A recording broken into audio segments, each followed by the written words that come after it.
안녕하십니까, 이영수 목사입니다. 오늘 함께 나눌 말씀은 요한복음 4장 19절에서 26절까지 말씀입니다. 우리는 지금 우물가에서 진정한 남편을 만나게 된 여인에 대한 이야기를 살펴보고 있습니다. 이 만남은 그녀의 노력이나 의지가 결코 아니었습니다. 우리를 신부로서 얻기 위해서 한 걸음에 달려오신 하나님, 그분의 열심이었습니다. 그분은 드디어 그녀의 진정한 남편이 되어주신 것입니다. 그래서 이 이야기는 단순한 만남의 포커스가 있는 것이 아니라 우리에게 진정한 복이 무엇인가를 들려주려는 데 목적이 있습니다. 여러분, 하나님의 복을 잃어버린 인간은 늘 목마름과 배고픔 속에 살아갈 수밖에 없습니다. 그것은 우리의 죄로 인해서 우리 안에 하나님이 빠져나간 자리가 공허함과 허무함으로 남아있기 때문입니다. 그 빈 공간은 애시당초 하나님의 자리였기 때문에 이 세상의 어떤 곳으로도 채워지지가 않습니다. 오직 하나님만이 채우실 수가 있습니다. 다시 말해서 우리의 목마름과 배고픔은 오직 하나님의 은혜와 긍휼과 사랑으로만 채울 수 있다라고 하는 사실입니다. 그러므로 우리가 이 세상에서 만나는 모든 문제들은 우리가 그 하나님을 복으로 삼지 않고 이 세상에 눈에 보이는 다른 복을 추구하는 것으로부터 시작됩니다. 그러나 그 복을 얻기 위해서 우리가 아무것도 할 수 없는 무력한 존재라는 사실을 알고 난 뒤에 그저 그분 앞에 우리가 할 수 있는 것이라고는 나의 목마름과 배고픔을 가지고 그분 앞에 엎드리는 것입니다. 그럴 때 그분이 나를 먼저 찾아오심으로 오직 은혜로서 그 복이 나에게 주어지게 된 것입니다. 비로소 나의 목마름과 배고픔이 그분 안에서 채워지게 된 것입니다. 바로 이것이 구원입니다. 그리고 그 목마름과 배고픔이 채워진 자들이 하나님 절대 의존적 신앙을 회복하여서 주님께 예배하는 삶을 살게 되는 것입니다. 여러분, 잊지 마십시오. 저와 여러분은 주님을 찬양하는 백성들로 지어진 존재들입니다. 그것이 우리를 지으신 목적입니다. 그래서 교회에서 가장 중요한 본질 중 하나가 바로 예배가 되는 것입니다. 그렇다면 성경이 말하는 진짜 예배란 무엇이겠습니까? 오늘 본문을 통해서 확인을 해보겠습니다. 우리가 가장 잘 알고 있는 말씀 중 하나입니다. 신령과 진정으로 드리는 예배, 이것을 오늘 새번역 성경에서는 영과 진리로 드리는 예배라고 번역을 해놓았습니다. 아주 적절한 번역이라고 말씀드리고 싶습니다. 우리는 이전 번역에서 신령과 진정으로 이렇게 번역을 해놓으니까 어떤 오해를 하게 되냐 하면 뭔가 예배를 드릴 때 인간의 정성과 노력을 다해서 드리는 예배, 그것이 신령과 진정으로 드리는 예배라고 오해를 하게 되는 것입니다. 여러분, 창세기에 가보시면 가인과 아벨의 제사 이야기가 등장하죠. 하나님께서 가인의 제사를 받지 않으셨고 아벨의 제사만 받으신 이유가 무엇입니까? 아벨은 정성을 다해 바쳤는데 가인은 정성이 부족해서였습니까? 여러분, 그렇지 않습니다. 여러분, 아벨은 양치기였고 가인은 농부였습니다. 여러분, 농부가 곡식의 열매를 맺기 위해서 1년 동안 얼마나 많은 수고와 땀을 흘립니까? 그런데 그 열매를 하나님 앞에 드린 것인데 그 열매를 놓고 정성이 부족했다라고 말할 수 있습니까?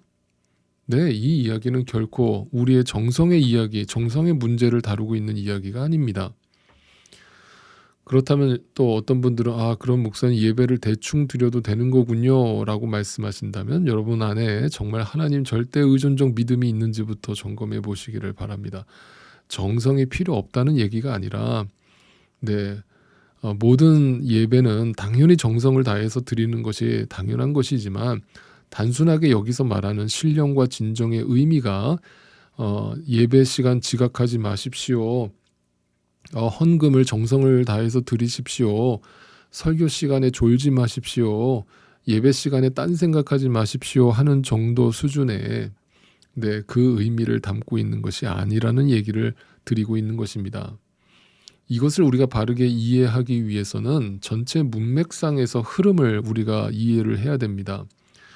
오늘 본문은 사마리아 여인과의 대화에서 생수의 이야기로 시작된 주제가 자연스럽게 예배로 넘어가고 있음을 보게 됩니다. 여러분, 생수는 영원히 목마르지 않는 진리의 생명의 말씀을 상징하는 것이라고 말씀드렸습니다.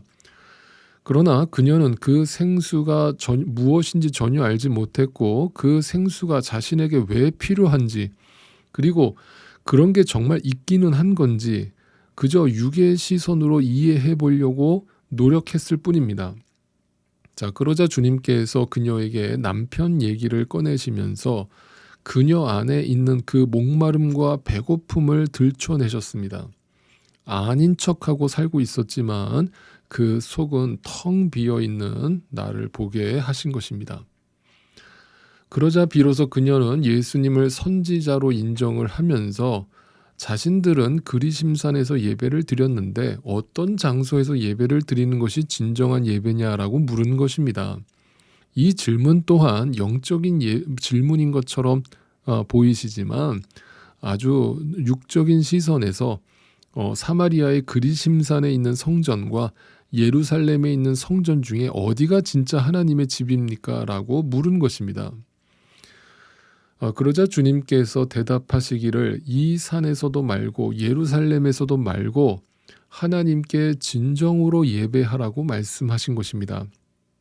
이것을 오늘날 상황으로 바꿔서 말씀드린다면 목사님, 교회 예배당 가서 드리는 예배가 진짜 예배인가요? 아니면 집에서 온라인으로 드리는 예배도 하나님이 받으시나요?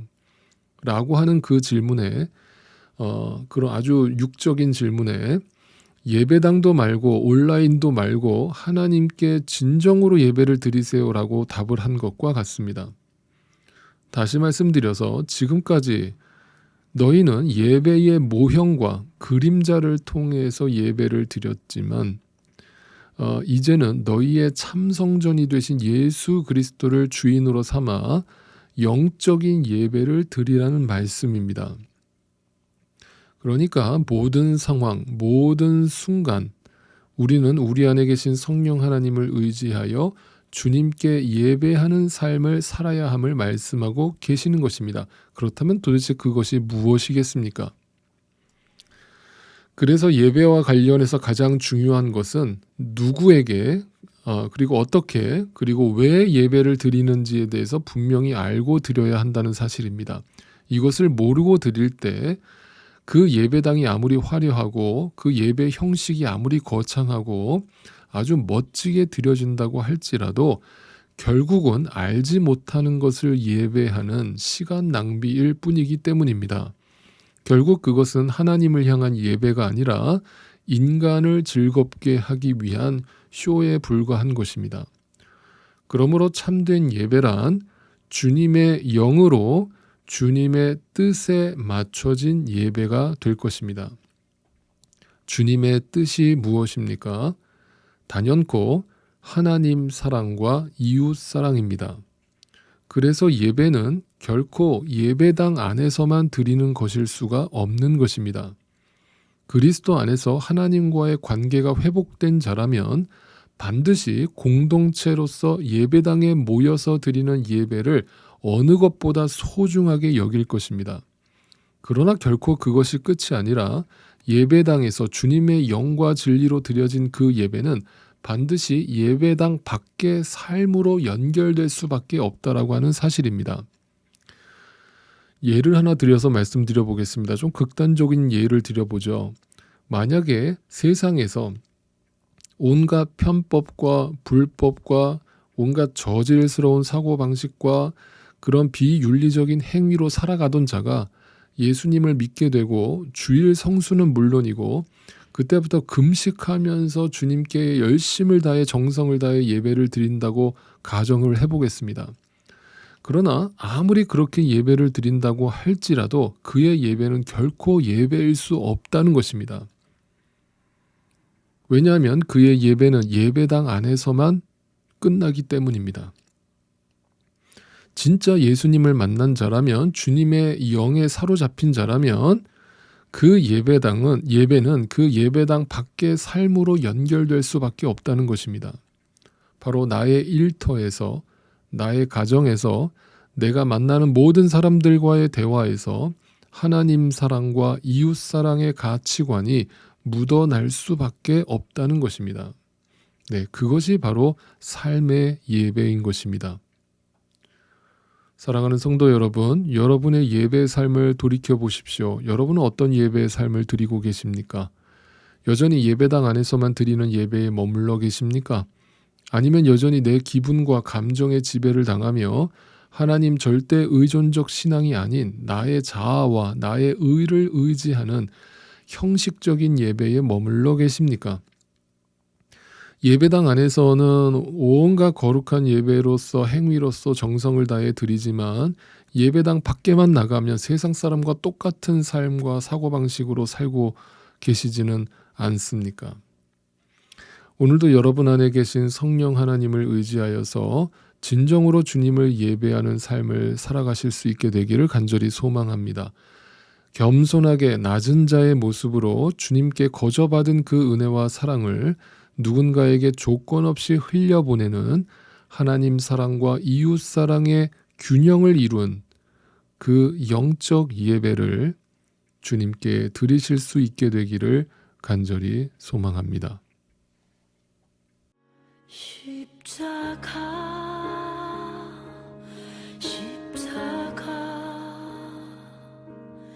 그 위에 나 죽었네. 그 사랑